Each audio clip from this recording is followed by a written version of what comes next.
ನಮ್ಮ ರೆಸಿಪೀಸ್ ನಿಮಗೆ ಇಷ್ಟವಾದಲ್ಲಿ ನಮ್ಮ ಚಾನೆಲ್ಗೆ ಸಬ್ಸ್ಕ್ರೈಬ್ ಮಾಡಿ ಮತ್ತು ಹೊಸ ವಿಡಿಯೋ ನೋಟಿಫಿಕೇಶನ್ಸ್ಗಾಗಿ ಬೆಲ್ ಐಕಾನ್ ಅನ್ನು ಒತ್ತಿರಿ. Hello friends, welcome to Sharan's ಅಡಿಗೆಗಳು. ಇವತ್ತಿನ ನಮ್ಮ ರೆಸಿಪೀಸ್ ನಲ್ಲಿ ಚಟ್ಪಟ್ ಮ್ಯಾಂಗೋ ಸಲಾಡ್ ಯಾವ ರೀತಿ ಮಾಡೋದು ಅಂತ ನೋಡೋಣ. ಬೇಕಾಗಿರುವ ಸಾಮಗ್ರಿಗಳು: 1 ಕಪ್ನಷ್ಟು ಮಾವಿನಕಾಯಿನ ಸಣ್ಣದಾಗಿ ಕಟ್ ಮಾಡಿ ಇಟ್ಕೊಳ್ಳಿ, 1 ಮೀಡಿಯಂ ಸೈಜ್ ಈರುಳ್ಳಿನ ಕಟ್ ಮಾಡಿ ಇಟ್ಕೊಳ್ಳಿ, 2 ಟೇಬಲ್ ಸ್ಪೂನ್ ನಷ್ಟು ಕಡಲೆ ಪುಡಿ, ಅರ್ಧ ಟೀ ಸ್ಪೂನ್ ಎಣ್ಣೆ, ಅರ್ಧ ಟೀ ಸ್ಪೂನ್ ಅಚ್ಕಾರದ ಪುಡಿ ಮತ್ತೆ ರುಚಿಗೆ ತಕ್ಕಷ್ಟು ಉಪ್ಪು. ಮೊದಲಿಗೆ ಒಂದು ಬೌಲ್ನ ತಗೊಳ್ಳಿ, ಅದಕ್ಕೆ ಕಟ್ ಮಾಡಿರುವಂಥ ಮಾವಿನಕಾಯಿನ ಹಾಕಿ, ಕಟ್ ಮಾಡಿರುವಂಥ ಈರುಳ್ಳಿ, ಅಚ್ಕಾರದ ಪುಡಿ, ರುಚಿಗೆ ತಕ್ಕಷ್ಟು ಉಪ್ಪು ಮತ್ತೆ ಕಡಲೆ ಪುಡಿನ ಹಾಕಿಬಿಟ್ಟು ಚೆನ್ನಾಗಿ ಒಂದ್ಸಲ ಮಿಕ್ಸ್ ಮಾಡ್ಕೊಳ್ಳಿ. ನೋಡಿ, ಈ ರೀತಿ ಮಿಕ್ಸ್ ಮಾಡ್ಕೊಂಡಾದ್ಮೇಲೆ ಇದಕ್ಕೆ ಒಂದು ಅರ್ಧ ಟೀ ಸ್ಪೂನ್ನಷ್ಟು ಎಣ್ಣೆನ ಹಾಕಿ ಇನ್ನೊಂದ್ಸಲ ಮಿಕ್ಸ್ ಮಾಡಿಬಿಟ್ಟು ಸರ್ವ್ ಮಾಡಿ. ನಿಮಗೆ ಯಾವ ಮಾವಿನಕಾಯಿ ಬೇಕಾದರೂ ಕೂಡ ಹಾಕೋಬಹುದು.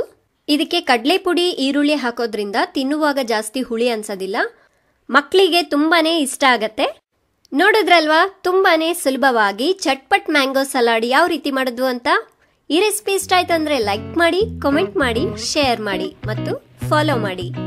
ನಮ್ಮ ಎಲ್ಲಾ ಹೊಸ ಅಡುಗೆ ವಿಡಿಯೋಗಳ ನೋಟಿಫಿಕೇಶನ್ಗಳು ನೇರವಾಗಿ ನಿಮ್ಮ ವಾಟ್ಸ್ಆಪ್ ನಲ್ಲಿ ಬೇಕಾ? ಹಾಗಾದ್ರೆ ಕೆಳಗಡೆ ಡಿಸ್ಕ್ರಿಪ್ಷನ್ ನಲ್ಲಿ ಲಿಂಕ್ ಇದೆ, ಕ್ಲಿಕ್ ಮಾಡಿ.